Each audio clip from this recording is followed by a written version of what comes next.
will be the policy of my administration, United States of America, to keep 100% of all the Bitcoin the U.S. government currently holds or acquires into the future. With your help, we will save our nation, we will restore our republic, and we will make America and Bitcoin bigger, better, stronger, richer, freer, and greater than ever before.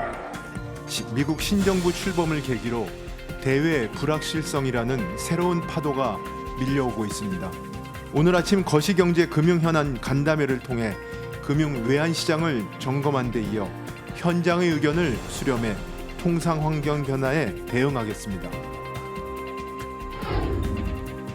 자, 비트코인 요새 급등했죠. 롤러코스터입니다. 급등했다 내려갔다 또 올랐다 계속 올랐다 이런 건데 이게 강남 아파트 값을 올렸다고요?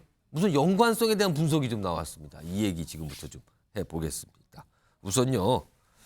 비트코인 가격부터 좀 그래프로 확인해 보죠. 바로 이겁니다. 이게 최근 한 달 정도인데요. 여기 보시면 한 달 전에 67,000달러입니다. 달러 기준으로. 지금은 93,000달러까지 갔는데 이거 한 달 전에는 이 정도밖에 안 됐는데 트럼프 당선인 유력 이런 얘기가 나올 때 74,000까지 순간적으로 쫙 올라갑니다. 그리고는 그 이후에 쭉 오름세고 최근엔 더 가파르게 올랐어요. 그리고 잠깐 주춤하지만 여전히 93,000달러 우리 돈으로요. 거의 1억 4천만 원 뭐 이렇게 가는 거 아닙니까? 비트코인 하나에. 이 정도까지 가격이 치솟은 상태인데 자, 이 얘기 좀 해보겠는데요. 고란 경제 전문 기자 지금 나와 계십니다. 안녕하십니까? 네, 안녕하세요. 우선 비트코인 뭐 워낙 조금씩 오름세는데 트럼프 네네. 당선 이후 더 올랐거든요. 그렇죠. 자, 그럼 트럼프와 비트코인 무슨 관계입니까? 두 가지 측면에서 볼 수 있을 텐데요. 가장 직접적으로는 트럼프가 되면 규제를 완화할 거다라는 규제 완화 기대감에 그간 규제 리스크 때문에 머뭇거렸던 기관들의 시장 참여가 늘었습니다. 매일 보면은요, 미국에는 비트코인 현물 ETF라는 금융 상품이 상장돼 있어요. 그렇습니다. 예. 거기로 1조 원씩 들어옵니다, 하루에. 아, 네, 이게 어마어마한 돈이 계속 들어오고 있거든요. 특히나 트럼프 당선 이후에요. 그리고 두 번째는 이 실현 가능성에 대해서는 사실 뭐 엇갈립니다, 전망이. 하지만 이런 얘기가 나왔다라는 것만으로도 지금 가격을 끌어올리고 있거든요. 어떤 겁니까? 바로 트럼프 대통령이 당선인이 후보 시절에, 후보 시절에? 네, 비트코인을 미국의 전략 비축 자산으로 삼겠다. 전략 비축 자산이면 떠오르는 게 금인데 맞습니다. 네. 그 금처럼 간주해서 그걸 비축하겠다? 네, 실제로요. 오. 이게 굉장히 구체적으로 공화당의 한 친크립토 위원이 예. 비트코인 액트라고 하는 비트코인 법안을 발의했어요. 오. 거기 보면 20만 개씩 5년 동안 사서 20년 동안 안 팔겠다라고 예. 구체적인 계획까지 나옵니다. 아. 이러다 보니까 아무래도 이것이 진짜 실현될까 이 부분에 대해서는 사실 의문을 제기하는 사람도 많지만 얘기가 나왔다는 것만으로도 그 자체만 자극을 하고 있는 맞습니다. 거고. 근데 지금요. 우리 돈으로 거의 1억 4천만 원 이렇게까지 간 비트코인 가격. 사람 많은 분들이 여러 가지 전망들이 엇갈리는데 일각에서는 이거 너무 과열돼서 올랐다. 네. 지금 이거 욕심 부릴 때 아니다라는 얘기도 있고 또 한쪽에서는 아니다. 이거 좀 더 갈 수도 있다. 이런 네네. 얘기인데 이거 가격 어떻게 전망해야 됩니까? 사실 투자 시장에서 제일 위험한 네 단어가 이번엔 다르다.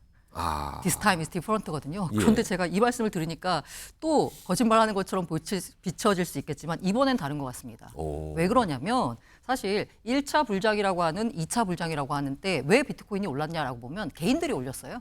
개인들이. 예. 근데 이번에는 기관들, ETF로 자금이 들어오면서 비트코인 가격이 오르기 시작했고 트럼프 당선 이후에 더 급발진한 거거든요. 그러니까 큰 돈을 굴리고 맞습니다. 있는 기관 투자자들이 지금 비트코인에 투자를 하고 있다. 네, 이런 맞습니다. 얘기입니까?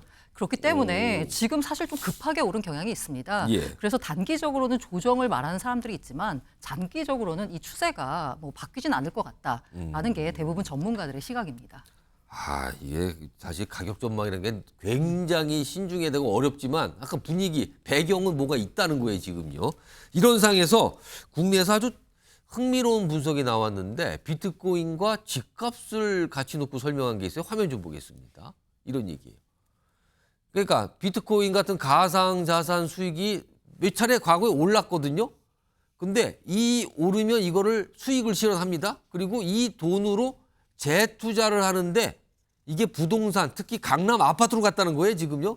최근에 2023년 그 전에 보면 이 아파트 가격이 급등한 시기였는데 그때 가상자산 수익과 이게 연관이 있는 거 아니야. 지금 보시면은 여기 한 교수분께서 이렇게 분석을 해놨는데 비트코인 가격 등 변동 시에 강남 아파트값 단기적 변동을 보인다. 뭔가 연관이 있는 것 같다는 건데 이거 어떻게 봐야 됩니까? 좀 설명 좀 해주시죠. 사실 이 교수님이 지금 약간 논문의 형태로 발표를 하셔서 그렇지 이른바 이제 코인하는 사람들 사이에서는 저런 얘기가 있었어요. 속설이.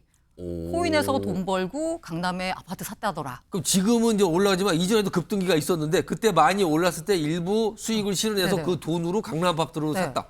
이게 왜 화제가 되냐면요. 오. 보통 우리가 집 살 때 내 돈 갖고 안 사잖아요. 다 대출받아 사잖아요. 통상 그렇습니다. 근데 코인으로 돈 번 젊은 친구들이 현금으로 전액 50억짜리, 30억짜리 아파트를 삽니다. 그러고 보니 과거에 강남 아파트를 현금을 들고 샀다는 얘기들이 맞습니다. 있었거든요. 그걸 파보면은 20대예요. 그럼 얘가 도대체 돈이 어디서 났지? 보면은 코인으로 돈을 벌어서 게다가 지금 이게 가능한 게 뭐냐면요. 예. 아직 코인에 대해서는 세금을 물리지 않습니다. 이 때문에 벌었던 수익을 가지고 이 코인 하던 친구들도 아 이게 너무 위험 자산이니까 뭔가 안전 자산에 또 투자를 해야지라고 하면서 자신의 포트폴리오를 다변화하는 겁니다. 아. 그런 게 일부 돈을 많이 번 친구들 사이에서 나타났죠. 그렇다면 이게 지금이 아니면 요새 집값이 조금 주춤한다지만 최근에 강남을 중심으로 한 아파트 가격의 상승을 이런 내용으로도 설명할 수 있다는 거네요. 그러면. 아니 근데 그건 좀 제가 그건 너무 아까 나간 겁니까? 너무 나간 것 같은 게 뭐냐면 예. 지난번 1차 불장 때는 예. 소위 말해서 비트코인도 많이 올랐지만 우리가 알트코인이라고 하는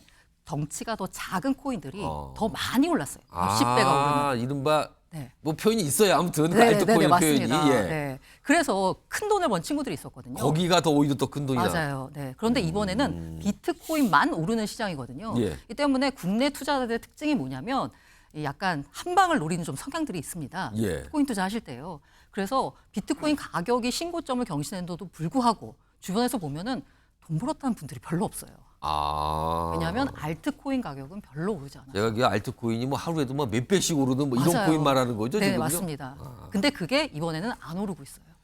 그렇다면 이번에는 아파트 가격을 자극하는 거는 아닌 것 네, 같다는 그건 아닌 것 이렇게 같습니다. 되는 겁니까? 네, 저는 그럼? 아닌 것 같습니다. 네, 네. 아무튼 굉장히 흥미로운 눈길을 잡는 분석이 있었어요. 아파트 가격과 비트코인 등 가상화폐 가격 급등을 이렇게 연관지어 설명하는 그런 내용들이 나왔고요.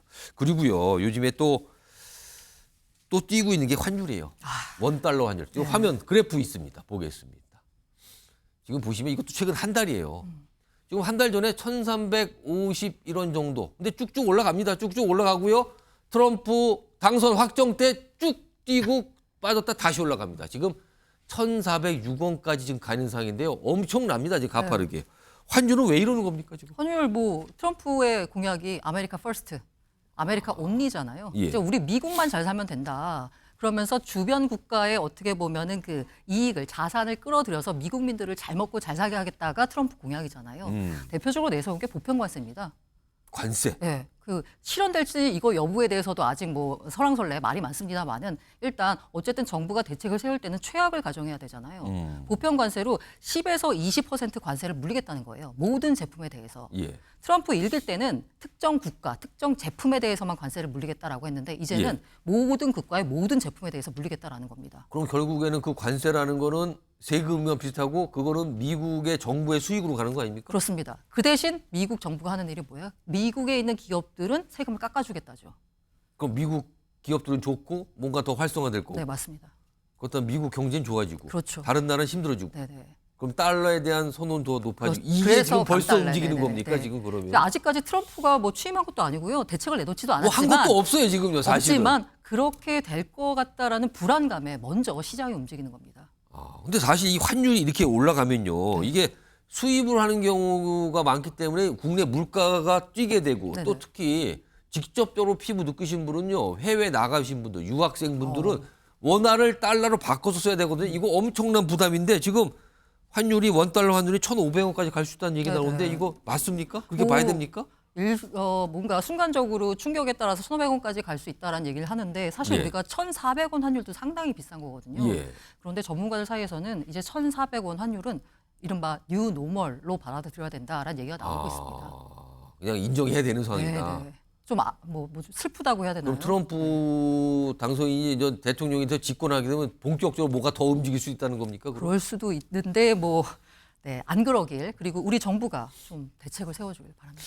마지막으로요. 이게 주식시장인데 미국 주식시장 지금 뜨겁거든요. 어우, 트럼프 당선이 더 뜨거워졌어요. 네, 근데 맞습니다. 반면에 우리나라 주식시장은요 완전히 소외받고 있는 것 같아요.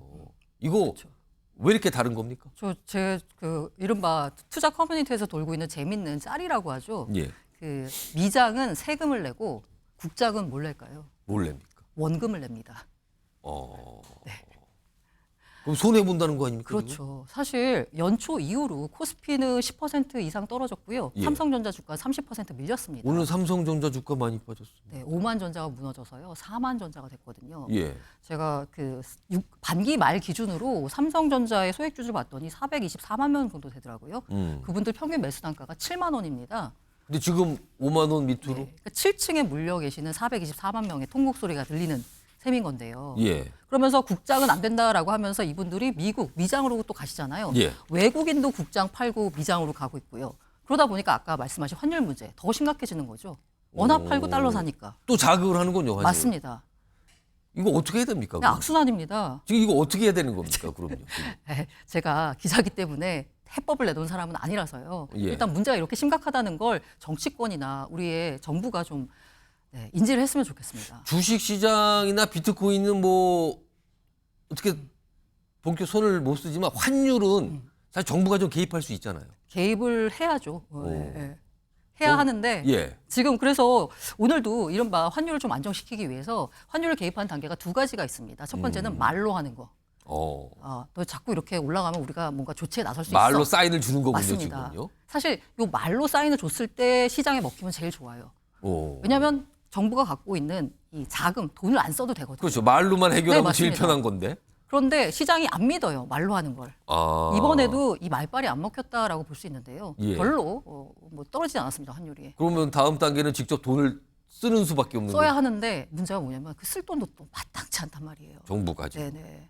그렇기 때문에 그리고 쓴 돈을 썼을 때 실제로 효과를 볼 수 있느냐 이 문제도 또 알 수 없는 거기서 진퇴양난인 거죠. 금융시장 자체가 지금 요동치고 여러 가지 좀 곤란한 상황을 만든 건 분명해 보입니다. 알겠습니다. 지금까지 고란 경제 전문 기자였습니다. 고맙습니다.